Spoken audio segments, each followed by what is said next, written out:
যুক্তরাষ্ট্র চীন ক্ষেপণাস্ত্র প্রতিযোগিতা, ইউরোপ রাশিয়া অচল অবস্থা, আর যুদ্ধ থামানোর একমাত্র শক্তি চীন। বিশ্ব আবারও ঢুকে পড়ছে ভয়ঙ্কর এক সামরিক প্রতিযোগিতার যুগে। একদিকে যুক্তরাষ্ট্র ভবিষ্যৎ সংঘাতের প্রস্তুতিতে ক্ষেপণাস্ত্র উৎপাদন 4 গুণ পর্যন্ত বাড়ানোর ঘোষণা দিয়েছে, অন্যদিকে ইউরোপ স্বীকার করছে তারা আর রাশিয়ার সঙ্গে শান্তিতে নেই। এরই মাঝে পোল্যান্ডের কড়া মন্তব্য, ইউক্রেন যুদ্ধ থামাতে একমাত্র চীনই পারে। খবর সংযোগের আন্তর্জাতিক অঙ্গনের বিশ্লেষণমূলক অনুষ্ঠানে আপনাদের স্বাগতম। আপনাদের সঙ্গে পুরো সময়টা জুড়ে রয়েছে আমি কাজল হায়দার। যুক্তরাষ্ট্রের আতঙ্ক, ক্ষেপণাস্ত্র মজুদ ফুরিয়ে আসছে।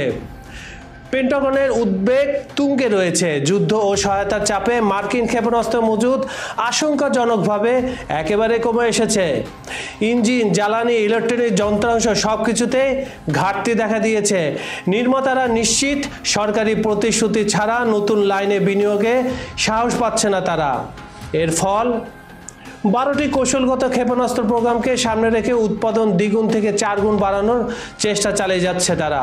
এয়ার ডিফেন্স ও সমুদ্র প্রক্রিয়া, যেটাকে আমরা এন্টিশিপ বলে থাকি, অস্ত্রের উপর বিশেষ জোর দেওয়া হচ্ছে।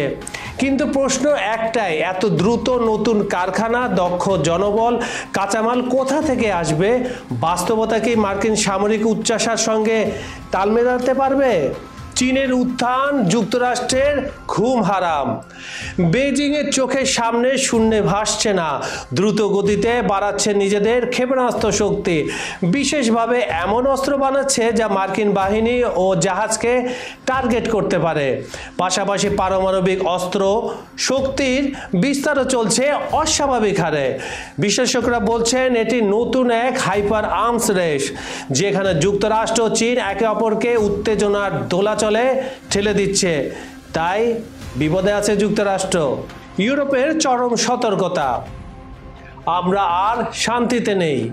কে বলেছে এই কথা? চলুন জেনে আসি। জার্মান চ্যান্সেলর ফ্রিডরিখ মের্সে স্পষ্ট করে দিলেন তারা সরাসরি যুদ্ধে নেই, কিন্তু শান্তিতেও নেই। তার মতে রাশিয়ার যুদ্ধ কেবল ইউক্রেনের বিরুদ্ধে নয়, বরং ইউরোপের গণতন্ত্র ও স্বাধীনতার বিরুদ্ধেও। তিনি সমর্থন দিয়েছেন ইউরোপীয় ইউনিয়নের পরিকল্পনাকে, যেখানে রাশিয়ার অবরুদ্ধ সম্পদ ব্যবহার করে আগামী 3 থেকে 5 বছর ইউক্রেনকে টিকে থাকতে সহায়তা দেওয়ার প্রস্তাব আছে। ইঙ্গিত পরিষ্কার, ইউরোপ এখন দীর্ঘস্থায়ী এক সংঘাতের জন্য প্রস্তুত হচ্ছে। এর জবাব রাশিয়া কি দিতে পারবে?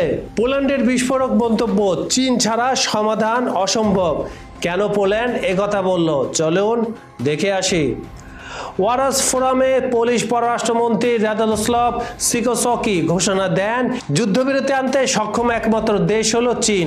হঠাৎ তিনি একথা কেন বললেন? কারণ আছে। কারণ রাশিয়া এখন এতটাই চীনের উপর নির্ভরশীল যে কার্যকর চাপ প্রয়োগের ক্ষমতা শুধু বেজিংয়েরই আছে। বেজিং যদি সত্যি চায়, যুদ্ধ থামানো সম্ভব। কিন্তু প্রশ্ন হলো, চীন কি সেই দায়িত্ব নিজের কাঁধে নিবে, নাকি রাশিয়ার উপর প্রভাব খাটিয়ে পশ্চিমাদের সঙ্গে আরও ক্ষমতার খেলা খেলবে? ইউরোপের কঠোর বার্তা রাশিয়াকে।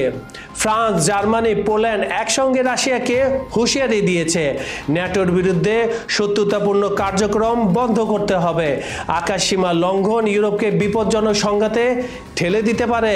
রাশিয়া অবশ্য সব অভিযোগ উড়িয়ে দিয়ে বলছে এগুলো নিছক রুশ বিরোধী প্রচারণা। বিশ্ব কি নতুন শীতল যুদ্ধের দিকে? যুক্তরাষ্ট্র বনাম চীন ক্ষেপণাস্ত্র প্রতিযোগিতা, ইউরোপ বনাম রাশিয়া, সরাসরি যুদ্ধ না হলেও ক্রমবর্ধমান শত্রুতা। প্রশ্ন একটাই, বিশ্ব কি সত্যি শান্তির দিকে যাবে, নাকি আবারও ডুবে যাবে এক ভয়ঙ্কর বৈশ্বিক অগ্নিকাণ্ডে?